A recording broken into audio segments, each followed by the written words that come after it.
હું લંડન હતી અને આપણા કલ્પનાબેન વ્યાસનો ફોન આવ્યો કે એક ગરબાનું બા આમંત્રણ આવ્યું છે, શું કરું કે ન કરું? મેં કીધું જરૂર કરો. હું નથી તો ગરબો ન કરવો કે માતાજીનું નામ ન લેવું કાંઈ નથી, જરૂર તમે ગરબો કરો. પછી કે મને આજ સવારે વિચાર આવ્યો કે મારે 108 ગરબાનો સંકલ્પ લેવો છે.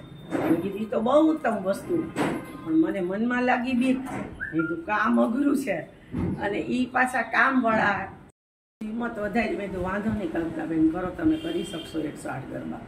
અને પછી તો 1.5 વર્ષમાં અમારા કલ્પનાબેને કામ માતાજીની કૃપાથી ઉકેલી અને બધાને દેખાડી દીધું. અને માની સાચી કૃપા હતી એટલે જ આ કામ આટલી ઝડપથી પૂર્ણ થઈ શક્યું. બાકી મને ખરેખર આટલું જલ્દી પૂરું થશે એવી મને આશા નથી.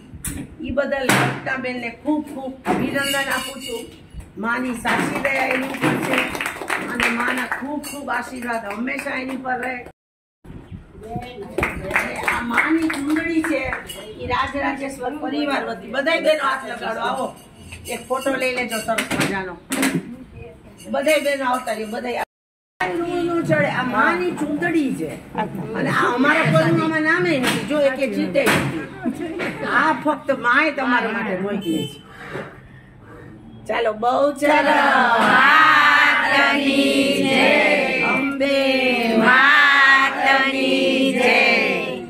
હવે જો હું સ્વીકારી લઉં છું, પણ તમે બધાય મારા મોટા બહેનો છો. આ માની ચૂંદડીમાં આપણા બધાયનો હક લાગશે. જેને જ્યારે પહેર્યું હોય ત્યારે